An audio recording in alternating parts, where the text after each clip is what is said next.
Hey everyone, my name is Drew Hill. I graduated from Truman in 2015, and while I was there, I was a proud member of the Newman Center. As cliche as it sounds, Newman really was my home away from home. It is where I met my best friends, people that to this day are a huge part of my life, and it's where I made the best memories in all of college.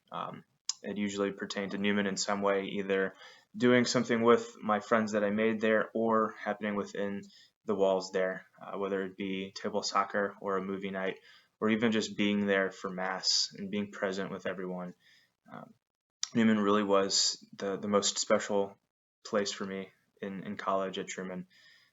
And more importantly than anything, it is where I grew in my faith more so than any other time in my life. Uh, I was pushed and inspired and motivated by so many people there, uh, peers that were so on fire with their faith in a way that I'd never seen before. That made me want to be at that level and to learn more about my Catholic faith. And it inspired me to grow more. And without that experience, without those people that I met, I wouldn't be where I am now in my life or in my faith journey. And that's why I'm devastated that you guys are missing out on this time together. Um, I am glad that I was able to cherish every moment that I had at the Newman Center. Every second, every experience. I didn't want to take it for granted, and I hope that you guys aren't taking it for granted right now. Um, I'm really sorry for you guys. I'm sorry that you guys don't have this time together, but that doesn't mean that you can't still come together as a community. And I hope that this series of speakers helps you guys stay connected, um, and helps you guys stay in touch with one another and stay on track.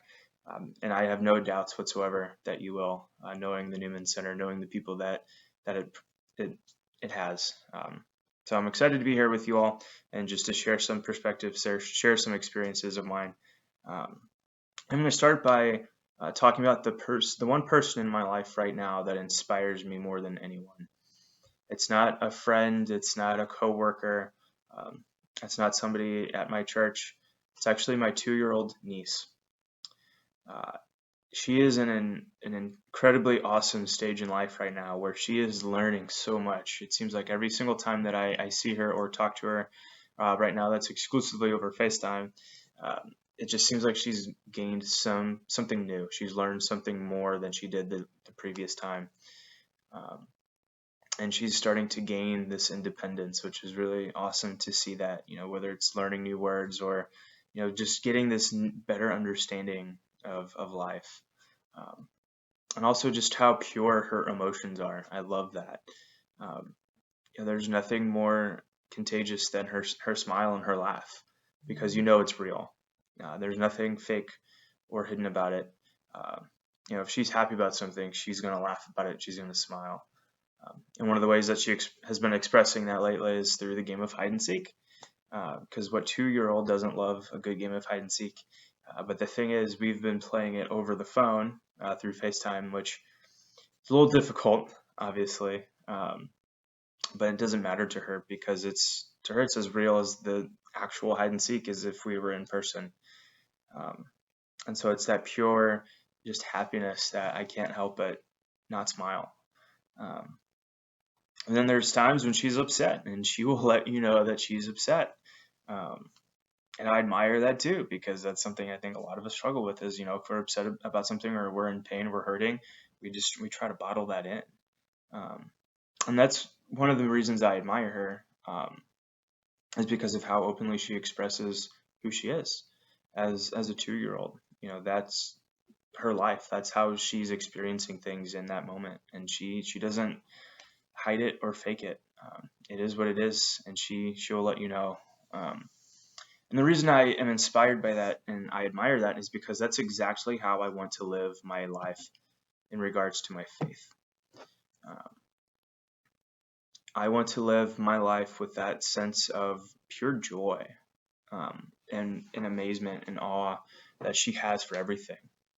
Um, and I want to share with you an image of my niece, um, and how I feel like that kind of pertains to what you guys might be going through in your lives right now as you're going through college. Some of you, I'm sure, are looking ahead to careers, and you're starting to map out what your life looks like.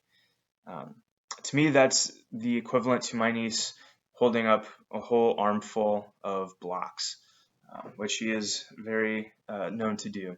As she likes to play and build and do different things, and she will collect her arms filled with as much as she can possibly carry in those tiny little arms.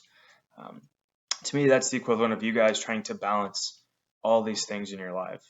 Um, whether that's classes, obviously grades, um, commitments. You've got your organizations that you're in to make your resume look good. You've got your social life that you're trying to balance. You're looking ahead at your career, applying for jobs. You're trying to balance all of these things. And for a while, you might think, okay, I'm doing pretty good. Like, this is pretty easy. I'm making by, not too bad.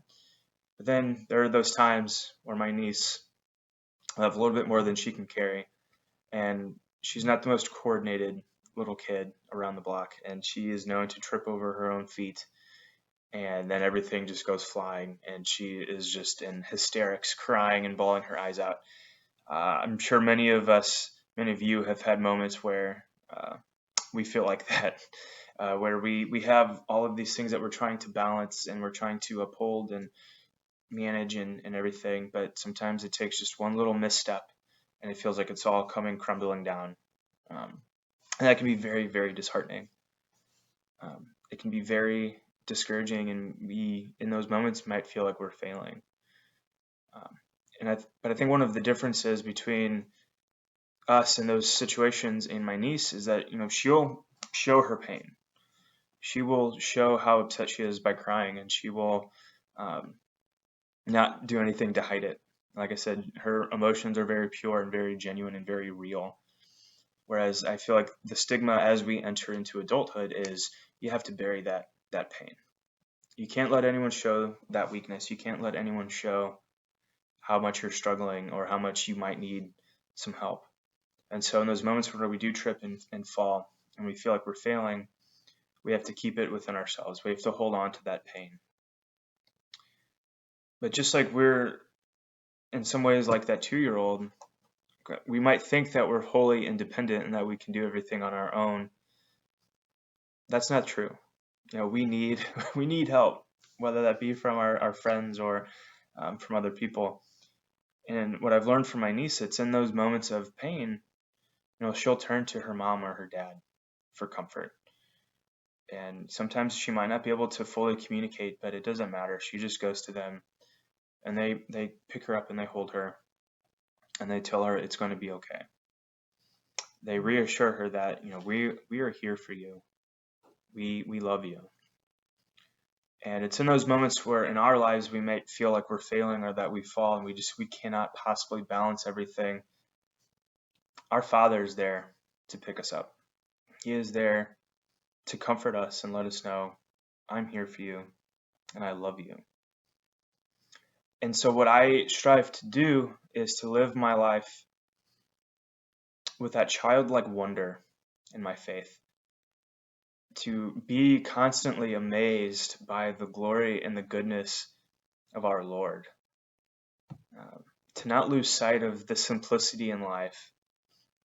Just like the game of hide and seek, it's not an elaborate game that we're playing. It's as simple as me flipping my phone up towards the ceiling.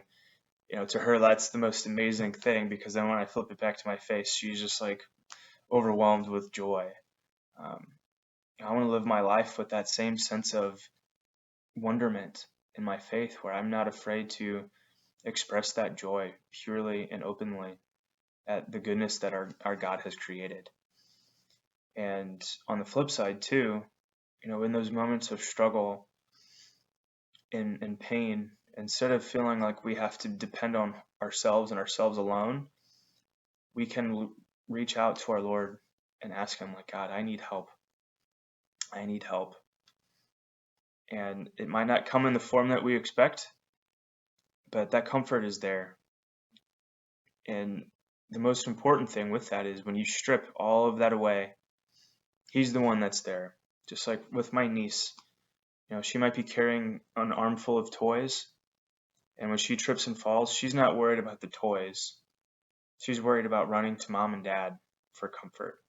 Just like when we feel like we can't possibly balance or add one more thing to our plate, if it all comes crashing down on us, it doesn't matter, because our God is there waiting with open arms to console us and to comfort us. And it reminds me of a moment that I actually had in college. As a matter of fact, I'm not making this up. I was walking to the Newman Center because, where else would I be going? I had this thought as I was trying to balance all these things myself. I was involved at the Newman Center, and I was in APO, and I was trying to think of what I wanted to do with my career, and I had a job off campus and this and that, and I'm like, how am I possibly supposed to balance all of this? Like, I feel like I'm screwing up. I'm not doing a good job. I just had this image just pop into my head of what God must be thinking looking down on me right now. And it wasn't an image of disappointment or, wonder, like, what is he doing? It was more a sense of just like, look at him. He's trying. He's trying so hard down there.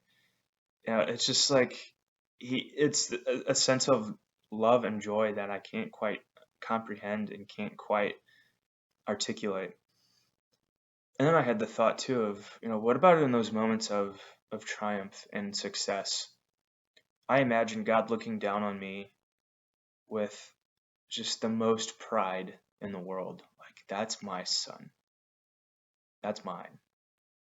I created him. So in those moments where you do feel like you're struggling, God is not looking down on you disappointed. He's looking down on you like a loving father. Just like there are times when I've seen my sister and my brother-in-law look at my niece when she trips and falls like, she did it again. Like, when will she learn? At times I feel like that's how God looks at us. Like, he might be screwing up right now, but he'll figure it out. But in those moments of triumph, those moments of success, he's right there, just beaming with pride.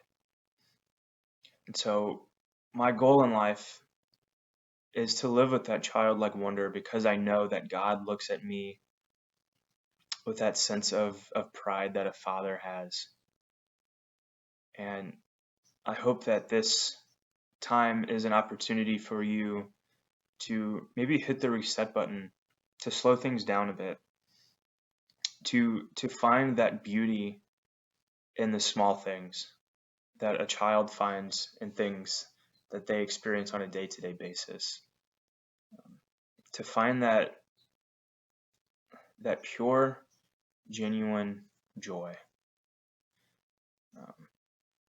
And just know that in those moments where you feel like you can't balance it, it's okay.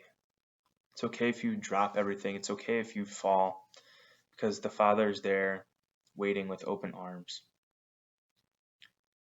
Thank you all for listening. Know that you are all in my prayers, and I'm thinking about the Newman Center and all of you that are involved there, keeping it going strong. I know, and hopefully someday our paths cross and we get a chance to pray together in person.